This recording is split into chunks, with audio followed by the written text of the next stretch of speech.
Préparation au baccalauréat 2026.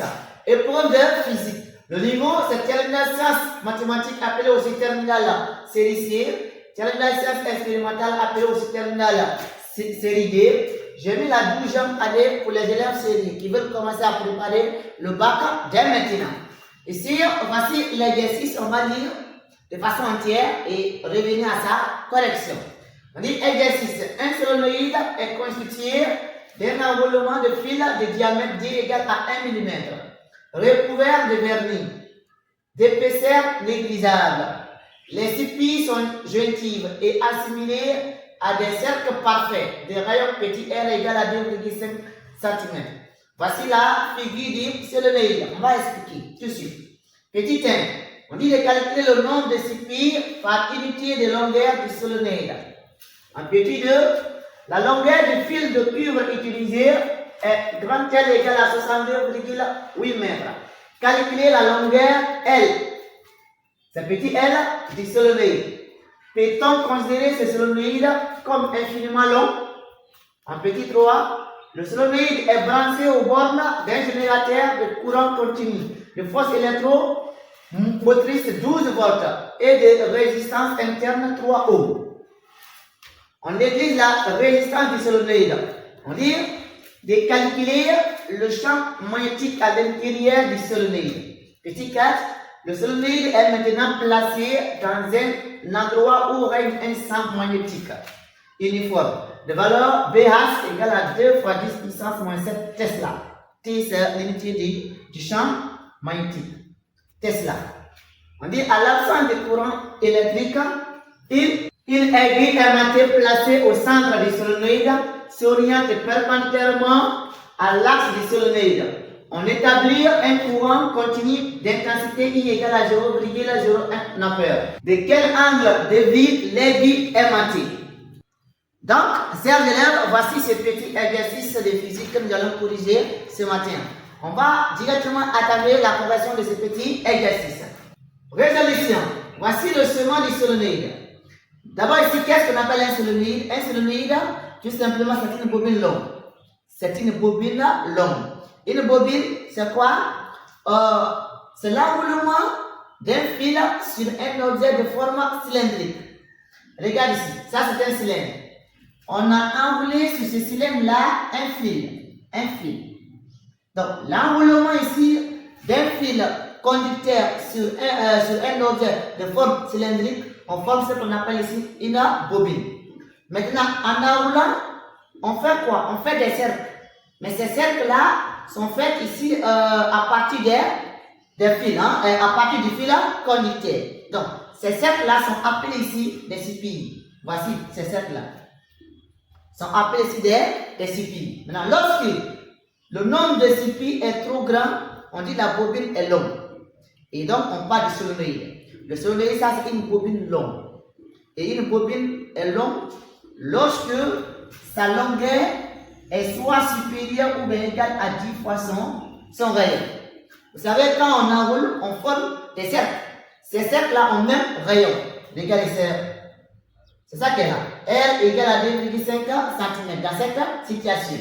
Donc, les cercles qu'on vient de décrire ici dans cette situation, le rayon de ces cercles-là, c'est 2,5 cm. Donc, il faudrait que la longueur d'ici jusque-là soit supérieure ou bien égale à 10 fois le rayon ici de la bobine pour dire que la bobine est longue. Et lorsque la bobine est longue, son nom est un solénoïde. Dans d'autres exercices, on dit que chaque scie a un diamètre égal à 1 mm. Le rayon ici de notre solénoïde, ça vaut ici 2,5 cm. Maintenant, on demande ici de calculer le nombre de scies par unité de longueur du solénoïde. Et puis, on dit les scies sont jointives. C'est-à-dire, quand on met une scie, l'autre scie qui vient est collée. Que les scies sont scellées. Il n'y a pas d'espace entre les scies. Donc, les scies sont jointives. Bien, maintenant ici, on dit, si nous prenons 1 mètre de la longueur du solénoïde, on peut compter combien de scies? D'ici jusque-là, c'est la longueur du solenoïde. Maintenant, on dit, si nous prenons 1 mètre seulement de la longueur du solenoïde, on peut compter là-bas combien de CPI. Donc, c'est ça. Et ce nombre-là est noté par petit n. Petit n. Petit n est égal, dans le cours, petit n, le nombre de CPI par mètre ici du solenoïde est égal au nombre de solenoïdes, est égal au nombre de CPI divisé par la longueur du solenoïde. Donc, petit n, c'est le nombre de CPI par mètre. Quand on prend 1 mètre, on peut compter combien de CPI là-bas. Est égal à n. N, c'est quoi? C'est le nombre de CPI total du début jusqu'à la fin, divisé par petit l. Petit l, c'est la longueur du solenoïde.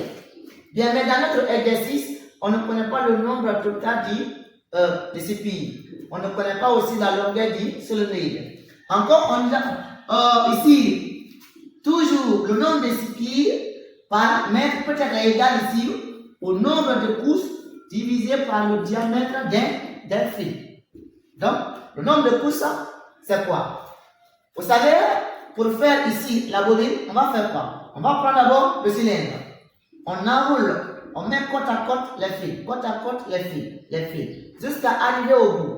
Après, on peut encore revenir pour recommencer à zéro. Donc, c'est-à-dire que si on part, on fait une première fois jusqu'au bout, ça c'est une couche.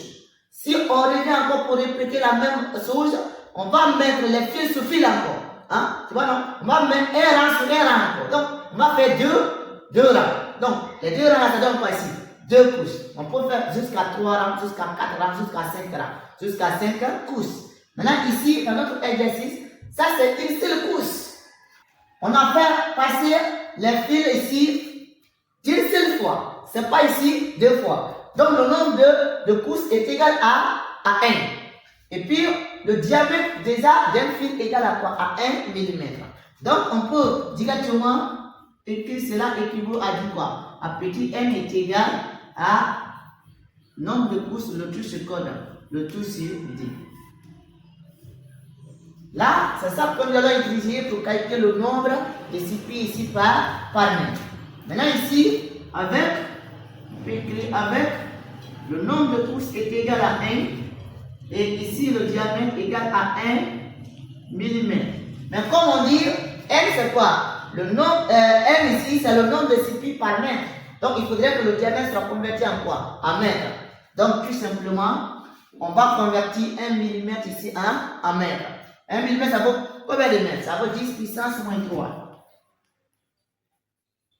10 puissance moins 3 mètres. Parce que 1 mètre vous donne 1000 mm.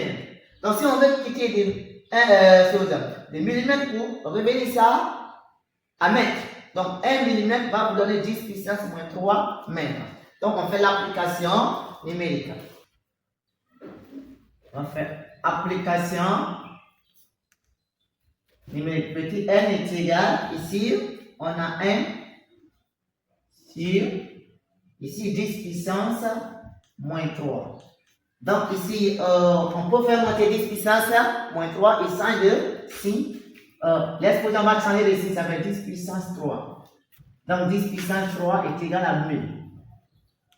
Cela veut dire que n est égal à quoi? Est égal à 1000 CPI par mètre.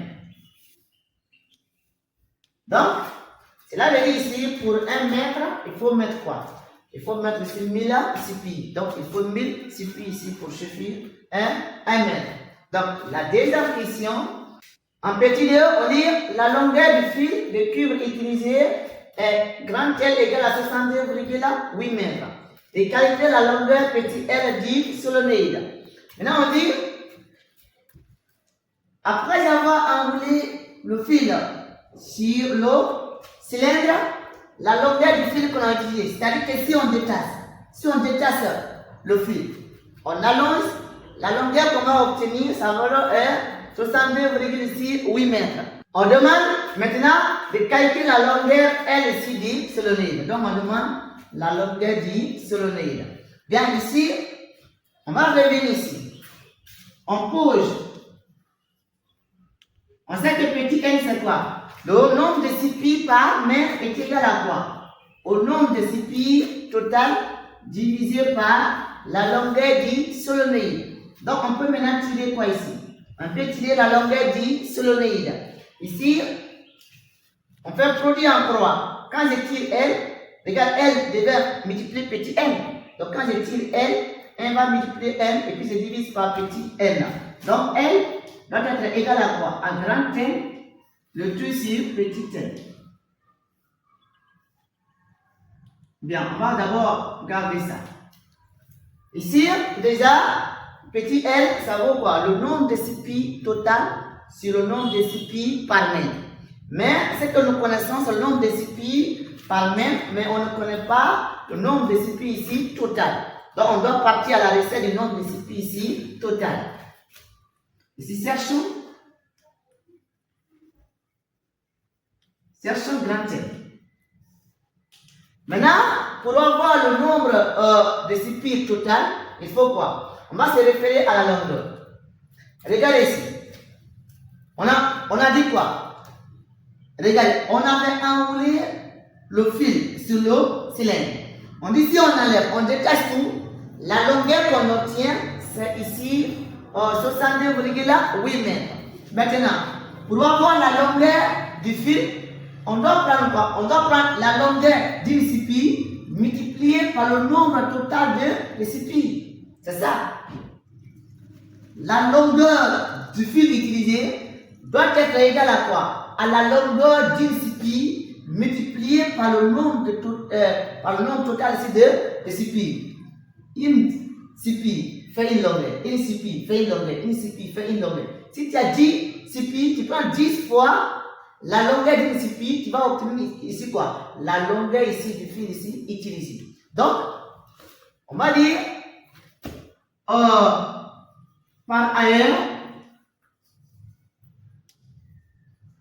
par ailleurs, la longueur du fil utilisé doit être égale à quoi? Au nombre de CPI, le nombre total de CPI multiplié par la longueur d'une CPI. Donc, la longueur totale du fil utilisé est égale au nombre total de CPI dans le solénoïde multiplié par la longueur d'une CPI. Et maintenant ici, comment retrouver la longueur d'une CPI ici? Une CPI fait quoi? Un cercle. Une CPI, c'est un cercle. Donc, le pourtour d'un cercle, c'est-à-dire que comment calculer le périmètre d'un cercle? Le périmètre d'un cercle, c'est quoi? C'est 2 pi fois le rayon. Donc, cela veut dire et la longueur d'une CPI, c'est quoi? C'est 2 pi fois le rayon. Le rayon ici, c'est petit r. Donc, fois le rayon d'une CPI. Voilà. Je vais prendre ici quoi? Le périmètre de la CPI. Je prends 2 pi fois le rayon de cette CPI. Et le rayon, c'est quoi? C'est 2,5. Donc, elle note ici par petit r. Donc, L est égal à 2 pi par petit r. Donc, ceci implique quoi? Si nous remplaçons maintenant LS par sa formule, on aura ici grand L est égal à quoi? À grand L multiplié par quoi? Multiplié ici par 2 pi fois ici petit r. Donc, on va bien m'écrire. Donc, grand L est égal. On va d'abord placer le nombre de pi fois petit r fois grand T. Ça, c'est 2. Donc, voici la longueur, voici la formule de la longueur du fil en fonction du nombre de CPI dans le solénoïde et en fonction du rayon ici du solénoïde. Maintenant, on va remplacer, ici, on va tirer ici N, hein, parce qu'on sait quoi? On sait ici L. Mais c'est-à-dire on veut calculer petit L, la longueur du solénoïde. Mais on avait posé la formule là. Petit N est connu, c'est grand L, on partait à sa recette. Donc on va tirer ici grand L. L est égal à 2 pi R fois grand L. On va maintenant tirer ici grand L. Quand on tire grand L, 2 pi R divise L. Donc ça devient L divisé par quoi? Par ici 2 pi R. Donc on peut même encadrer ça. Voilà. Directement, ici on fait l'application numérique. Dès qu'on trouve M, on remplace directement ici. Donc, en faisant l'application numérique,